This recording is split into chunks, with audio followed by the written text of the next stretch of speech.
Good morning, everybody. Welcome to today's Reading the Red on this rather wet morning. Not really sunny yet. The rain's there. I guess we need a bit of rain to bring some refreshment to our grass.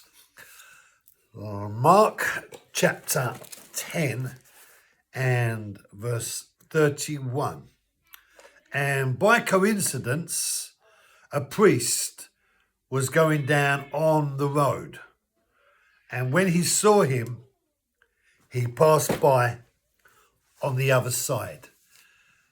And by coincidence, so the priest was coming down from Jerusalem on his way to Jericho. It wasn't really going to be put out too much. He'd come down from Jerusalem as a priest, and clearly he had been to the temple. He'd been in the presence of God. He'd got himself all clean, prayed, embraced the fellowship of the other believers down there, up there in the synagogue. And now he's all fresh and clean and he's coming back and he sees the man who has been left for dead. And we have to remind ourselves why Jesus started this story. The lawyer had asked the question, "Who is my neighbour?" And so the priest, by coincidence, Jesus introduces to the story the cast, and he's coming down from Jerusalem. He's making his way down to Jericho, and he sees the man who has been beaten, and he's lying there bleeding, nearly dead. And what does the priest do?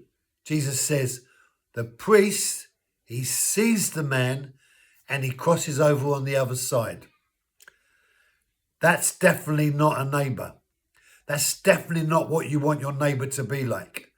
And Jesus conveys that the priest, even though he got himself all fresh and spiritually clean, even though he'd been in the presence of God, he did not act in the appropriate way when he saw a need that he could have responded to. So Jesus conveys here that our neighbour has a quality that responds to us when he sees need. And how many times do we walk past people in life and see they have great need and we just walk over on the other side? We disregard the problem in front of us and we just tune it out. And we become inoculated with the pain and suffering of other people. Now, we might well have justification in regards to our perspective. After all, there are so many out there who are broken and messed up. What can we do? What changes can we bring about? But I remember the story of the starfish, the man on the beach, a very wise old man, watching a little child. And his beach is covered with starfish. And the little child is throwing the fish back into the sea. And the old man says to the young boy, "What are you doing?" He says, "I'm saving these lives."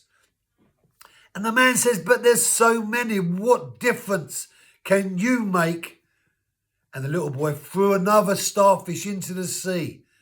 And he said, "I made a lot of difference to that one." Brothers and sisters, the neighbour is the one that gets involved. We can't change the world, but we can make a difference. And if we're all making a difference, who knows? Maybe we can change the world. There is the neighbour. Thank you for joining me. Be blessed. Have a great day. I'll see you tomorrow.